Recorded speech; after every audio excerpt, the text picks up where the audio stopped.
दोस्तों, जिंदगी हमें अनगिनत मौके देती है सुधरने के, आगे बढ़ने के और बेहतर बनने के।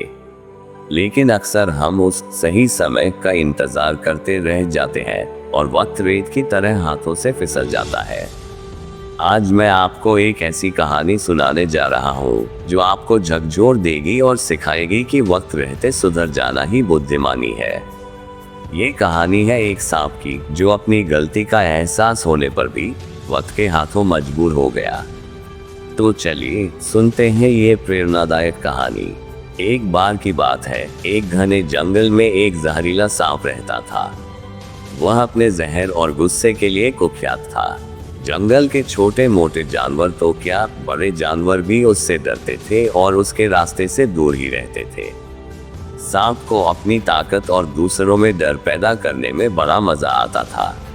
वह बिना किसी वजह के भी फुफकारता और अपने जहर का प्रदर्शन करता रहता था। एक दिन जंगल में एक साधु आए। वे शांत स्वभाव के और सभी जीवों पर दया करने वाले थे। जब साधु उस सांप के इलाके से गुजर रहे थे तो सांप ने उन्हें भी डराने की कोशिश की। उसने जोर से फुफकारा और फन फैलाकर खड़ा हो गया। साधु मुस्कुराए और बड़े प्यार से सांप से बोले, क्या तुम हमेशा ऐसे ही गुस्से में रहते हो? क्या इस तरह दूसरों को डराकर तुम्हें शांति मिलती है? सांप साधु की बातों से हैरान रह गया। आज तक किसी ने उससे इस तरह बात नहीं की थी। साधु के शांत और प्रेम भरे स्वभाव का उस पर गहरा असर हुआ। उसने कभी महसूस नहीं किया था कि उसके व्यवहार से दूसरों को कितनी तकलीफ होती होगी। साधु कुछ दिन जंगल में रहे और इस दौरान वे अक्सर सांप से मिलते और उसे प्रेम और अहिंसा का पाठ पढ़ाते। धीरे धीरे सांप का स्वभाव बदलने लगा। उसने बिना वजह फुफकारना और दूसरों को डराना छोड़ दिया। जंगल के दूसरे जानवर भी उसके बदले हुए व्यवहार को देखकर हैरान थे और अब उससे डरने की बजाय उसके पास आने लगे। एक दिन कुछ शरारती बच्चों ने सांप को शांत बैठा देखकर उसे पत्थर मारने शुरू कर दिए। सांप ने पलक कर वार नहीं किया, बल्कि दर्द सहता रहा। जब साधु वापस लौटे और उन्होंने सांप की यह हालत देखी तो वे दुखी हुए। उन्होंने सांप से पूछा, यह क्या हो गया? तुमने खुद को बचाया क्यों नहीं? सांप ने उदासी से कहा, आपने ही तो मुझे सिखाया था कि किसी को नुकसान नहीं पहुंचाना चाहिए। साधु ने गहरी सांस ली और बोले, मैंने तुम्हें ये जरूर सिखाया था कि अपनी तरफ से किसी को हानि मत पहुंचाओ, लेकिन मैंने ये कभी नहीं कहा कि आत्मरक्षा करना गलत है। तुमने अपने जहर का इस्तेमाल दूसरों को डराने के लिए किया, जो गलत था। लेकिन जब बात अपनी जान बचाने की हो तो तुम्हें अपनी रक्षा करनी चाहिए। साधु के जाने के बाद भी सांप का स्वभाव शांत रहा, लेकिन अब वह पहले जैसा निस्तेज नहीं था।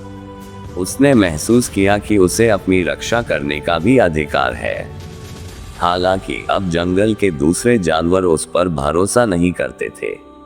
उन्हें लगता था कि वह कभी भी अपना पुराना रूप दिखा सकता है।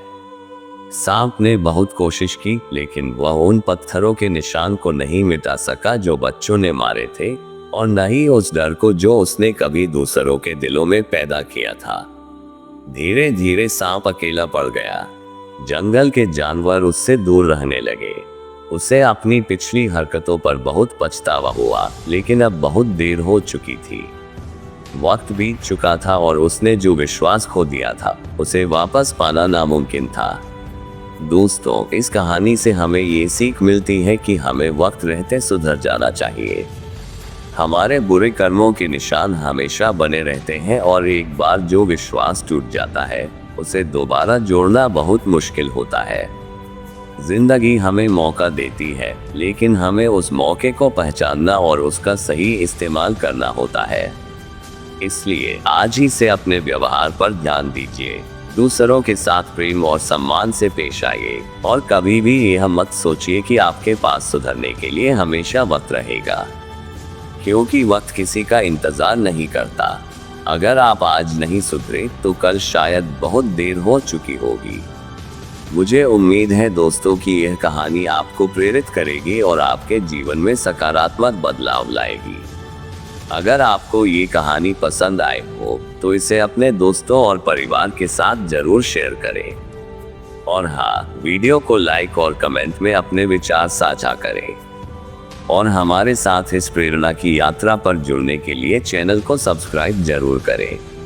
धन्यवाद।